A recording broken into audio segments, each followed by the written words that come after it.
Hello बच्चों, स्वागत है आप सभी का पंखुड़ी नर्सिंग हब के इस खूबसूरत से प्लेटफॉर्म पे। मैं पंखुड़ी गुप्ता आज आपको पढ़ाऊंगी बहुत ही इंपॉर्टेंट और इंटरेस्टिंग सा टॉपिक इम्यूनिटी।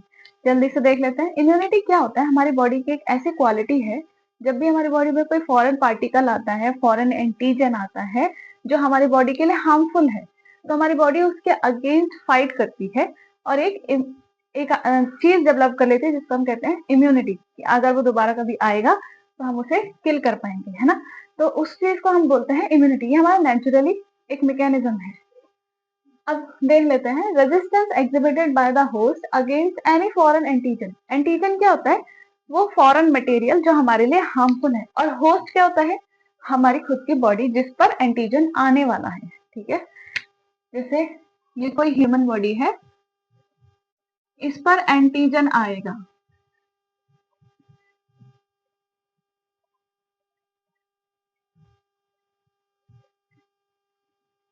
ठीक है, और हमारी बॉडी पर आके वो रहेगा और धीरे धीरे हमारी बॉडी को हार्म करेगा। और हम क्या है जो इसको रहने की जगह दे रहे हैं, जाने या अनजाने, तो हम हो गए होस्ट। ठीक है, और फिर जब हमारी बॉडी इससे फाइट करेगी, लगातार फाइट करती रहेगी, करती रहेगी, तो एक चीज डेवलप करेगी जो हमारे लिए अच्छी होगी, उसे हम कहते हैं एंटीबॉडीज।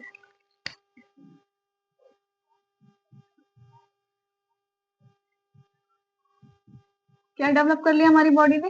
एंटीबॉडीज। ठीक है, अब वो कैसी भी हो सकती है, पूरी बॉडी में सब चीज के अगेंस्ट हो सकती है एंटीबॉडीज, ये किसी एक स्पेसिफिक चीज के लिए हो सकती है, वो हम आगे देखेंगे। ठीक है, तो वही ये हो गई रेजिस्टेंस जो हमारे होस्ट ने एंटीजन के अगेंस्ट डेवलप करी है। समझ गए?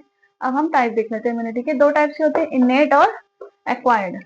जो इनेट इम्यूनिटी होती है ये हमारे पास बाय बर्थ होती है, जन्म से पहले ही हमें मिल जाती है। जैसे ही हम पैदा होते हैं तो इस इम्यूनिटी के साथ पैदा होते हैं। ये दो तरह की होती है, स्पेसिफिक और नॉन स्पेसिफिक। स्पेसिफिक और नॉन स्पेसिफिक नाम से ही पता लग रहा है, किसी एक पर्टिकुलर चीज, पर्टिकुलर स्पेसिफिक चीज के लिए इम्यूनिटी, और नॉन स्पेसिफिक मतलब हो गया किसी भी चीज के लिए नॉर्मली इन जनरल जो हमारे पास इम्यूनिटी है ना। अब एक्वायर्ड इम्यूनिटी, इसके भी नाम से पता लग रहा है, ये हमने आफ्टर बर्थ डेवलप करी है, through out the life develop करी है ना। ये हमने धीरे धीरे बनाई है, एक्वायर करी है। ये दो टाइप की होती है, एक्टिव और पैसिव। एक्टिव नाम से ही पता लग रहा है डायरेक्टली हमें जो मिल रही है, और पैसिव मतलब जो हम किसी के थ्रू ले रहे हैं, बाईपास होकर मिल रही है हमें, है ना। एक्टिव और वो सॉरी एक्वायर्ड और इनेट इम्यूनिटी में खास डिफरेंस ये है कि इनेट इम्यूनिटी जब हमें मिलती है तो उसके लिए हमें एंटीजन से एक्सपोज होने की जरूरत नहीं है, वो हमें ऐसे ही मिल जाती है। और जब हम एक्वायर इम्यूनिटी की बात करें तो हमें एंटीजन से एक्सपोज होना पड़ता है, एंटीजन के कांटेक्ट में आना पड़ता है, तब एंटीबॉडी बनती है, जिसको हम कहते हैं एक्वायर्ड इम्यूनिटी। ठीक है, अब अगर तुम पैदा ही नहीं हुए हो अभी तक, तो तुम एंटीजन से एक्सपोज कैसे होगे, है ना। जब तक एक्सपोज नहीं होगे तब तक एक्वायर्ड इम्यूनिटी नहीं होगी, वो इनेट ही कहलाएगी। ठीक है, एक्टिव पैसिव दो टाइप्स के होते हैं, नेचुरल और आर्टिफिशियल। एक्टिव मतलब डायरेक्टली जो हमें मिली है, और नेचुरली मिली है। जैसे अब ये एंटीजन होस्ट की बॉडी में आया, फाइट हुई, बॉडी ने उसे पहचाना और कैसे मारना है पता लगाया, और उसके लिए एंटीबॉडीज बनाई। ठीक है, तो ये हो गई हमारी नेचुरल। कि नेचुरल प्रोसेस है, नेचुरली एंटीजन आया, किसी ने फेंका तो नहीं हमारे पास, नेचुरली आया है, नेचुरली बॉडी ने फाइट किया है, और नेचुरली इम्यूनिटी डेवलप करी है। तो इसमें क्या हुआ है, हमारे पास जो ये बैक्टीरिया है इससे एक्सपोज हुए हैं हम। ठीक है, और वो नेचुरली डेवलप हुए। आर्टिफिशियल में क्या होता है, ये हम जैसे हमारी बॉडी में वैक्सीनेशन हम करवाते हैं, उसमें क्या होता है, वैक्सीनेशन में हम बाहर से इम्यूनिटी अंदर लेते हैं, अपनी बॉडी में लेते हैं। तो इसमें कोई नेचुरल प्रोसेस नहीं हुआ है, हमने आर्टिफिशियल यानी मैनमेड तरीके से ये वैक्सीन बनाई है, और ऑलरेडी इम्यून हो गए, किसी भी एक्सपोजर से पहले ही इम्यून हो गए। तो ये हो गई आर्टिफिशियल इम्यूनिटी। ठीक है, हमारी बॉडी ने नहीं बनाई है। अब नेक्स्ट है एक्वायर्ड की पैसिव इम्यूनिटी। पैसिव मतलब जो किसी के थ्रू होके हमें मिली है, डायरेक्टली हमें नहीं मिली है। इसमें ये दोनों चीजें हमें डायरेक्ट मिली है, ठीक है, और ये किसी के थ्रू मिली है। नेचुरली में क्या होता है, जैसे सबसे अच्छा एग्जांपल इसका है मदर। एक बच्चे को मदर जब ब्रेस्ट फीड कराती है या during the time of birth, placenta से जो इम्यूनिटी ट्रांसफर हो रही है वो क्या है? Natural passive. एक तो मम्मी के थ्रू होके आ रही है, ठीक है, और क्या है? नेचुरली मिल रही है, ठीक है। तो ये हो गई हमारी नेचुरल पैसिव एक्वायर्ड इम्यूनिटी। और आर्टिफिशियल में क्या आता है? इम्यूनोग्लोबुलिन।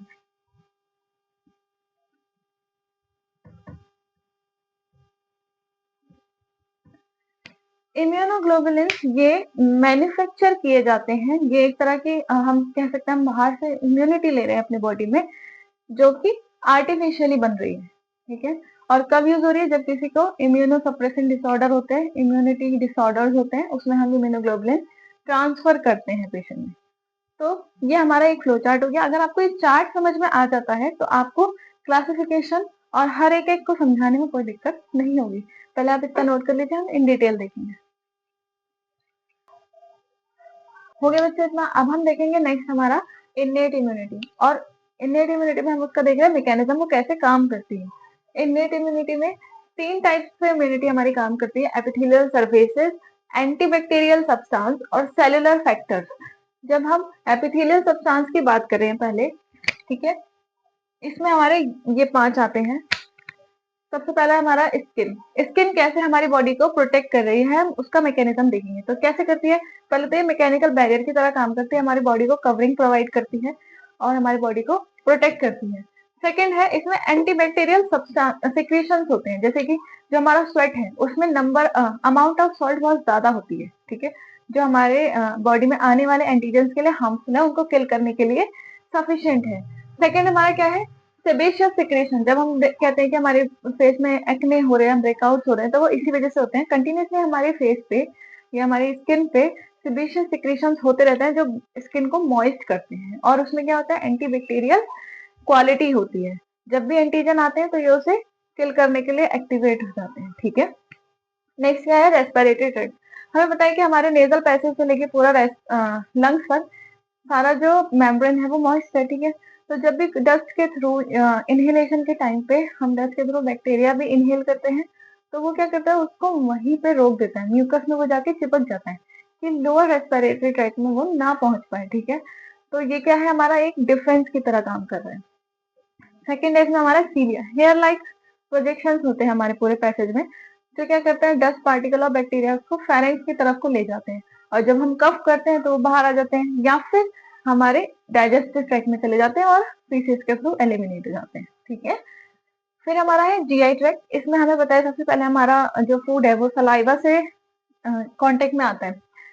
तो सलाइवा में भी ऐसे एंजाइम्स होते हैं जो इनहिबिटरी फैक्टर्स रखते हैं, या इनहिबिटरी मतलब कि बैक्टीरिया वायरस की क्वालिटी को, उसके लड़ने की क्षमता को कम करते हैं, ठीक है।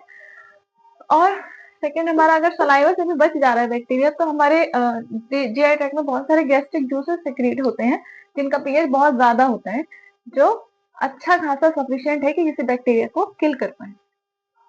कंजक्टिवा हमारे आंखों में प्रेजेंट होता है। टीयर्स आते हैं जब हमें, तो वो इसलिए आते हैं जैसे कुछ हमारी आंख में गया तो एकदम से पानी आने लगता है, वो कि जो डस्ट पार्टिकल है उसको हम फ्लश आउट करते हैं नेचुरली, ठीक है। लाइसोजाइम प्रेजेंट होते हैं हमारे टीयर्स में, जो कि बैक्टीरिया को किल कर सकते हैं, ठीक है। यूरिनरी ट्रैक्ट में यूरिन के थ्रू जो बैक्टीरिया है हमारा वो एलिमिनेट हो जाता है। और फीमेल्स में जो वजाइनल पीएच है वो बहुत ज्यादा एसिडिक होता है, जो कि एक बैक्टीरिया को किल करने के लिए सफिशिएंट है। बच्चों अब हम नेक्स्ट देखेंगे हमारे इन्नेट इम्यूनिटी के ही बाकी दो मैकेनिज्म, एंटीबैक्टीरियल सब्सटेंस और सेलुलर फैक्टर। तो एंटीबैक्टीरियल सब्सटेंस क्या है? हमारे ब्लड और टिश्यूज में बहुत सारे ऐसे सब्सटेंसेस प्रेजेंट होते हैं जो बैक्टीरिया वायरस अंदर आने पर, बॉडी में आने पर उसे किल कर देते हैं। तो एंटीबैक्टीरियल सब्सटेंसेस एक्टिवेट हो जाते हैं और बैक्टीरिया को किल करने लगते हैं। एग्जाम्पल जैसे कि लाइसोजाइम। नेक्स्ट हमारा है सेलुलर फैक्टर। सेलुलर फैक्टर तब एक्टिवेट होता है जब टिश्यूज और सेल्स में हमारा इन्वेजन हो जाता है हार्मफुल सब्सटेंस यानी एंटीजन का।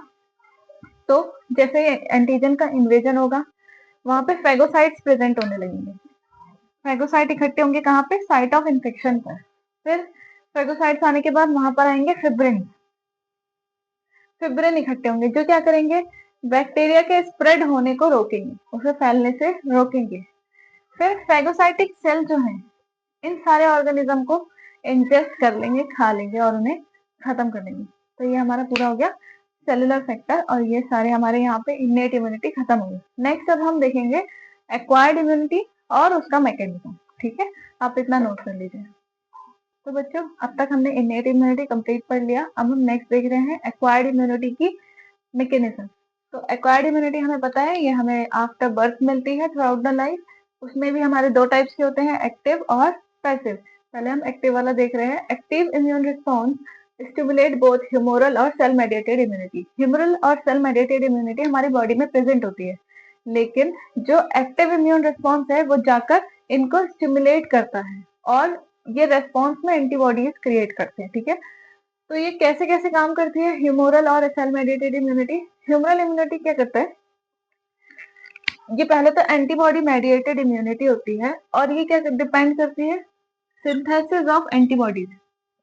ठीक है, एंटीबॉडीज बनाएगी और उस पर ही रिलाई करेगी। ठीक है, जब तक एंटीबॉडीज बनेंगे नहीं तो ये इम्यूनिटी किसी काम की है नहीं। ठीक है, फिर और क्या करता है, अब एंटीबॉडीज तो बन गई, फॉरेन पार्टिकल हमारी बॉडी में आया था, हार्म कर रहा था, हमारी बॉडी ने रेस्पॉन्स में एंटीबॉडीज बना ली। अभी जाके क्या करेगा, उन पे बाइंड अप हो जाएगा और उन्हें किल करेगा। क्योंकि किस पे, एंटीजन पे। तो कंबाइंस विद एंटीजन, ये अच्छे हैं हमारे लिए और ये बुरा है हमारे लिए।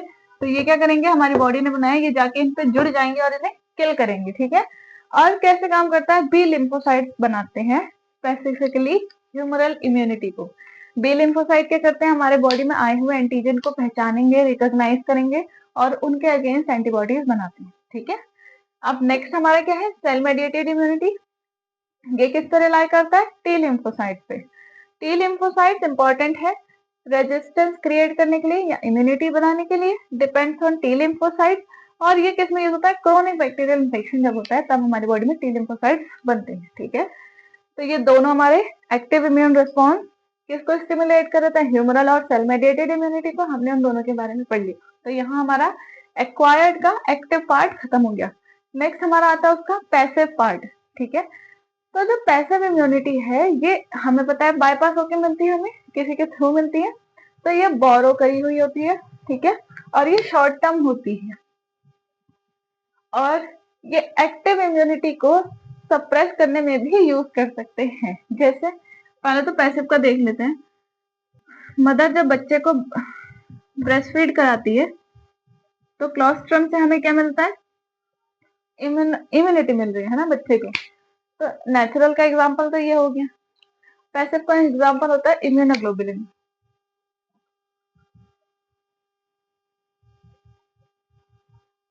तो जो ये इम्यूनोग्लोबुलिन्स होते हैं, जब किसी को इम्यूनिटी डिसऑर्डर होता है, अपनी ही बॉडी अपने आप को किल करने लगती है, तो हम उसके पूरे इम्यूनोग्लोबुलिन चेंज कर देते हैं या बाहर से ट्रांसफ्यूज करते हैं।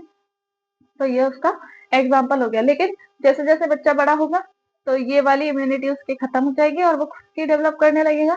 और जैसे ही उसका डिसऑर्डर खत्म होगा पेशेंट का, तो वो अपनी इम्यूनोग्लोबुलिन अपनी इम्यूनिटी डेवलप करने लगेगा, तो हमारा इसका भी एक्शन सबसाइड हो जाएगा। इसलिए ये शॉर्ट टर्म होता है। ठीक है, तो ये हमारा यहाँ पे एक्वायर्ड इम्यूनिटी का मैकेनिज्म खत्म हो गया, यहाँ हमारा इम्यूनिटी भी खत्म हो गया। तो this is all for immunity. अगर आपको हमारा वीडियो पसंद आया तो लाइक शेयर एंड सब्सक्राइब। ऐसे ही वीडियोस के लिए हमें फॉलो करें।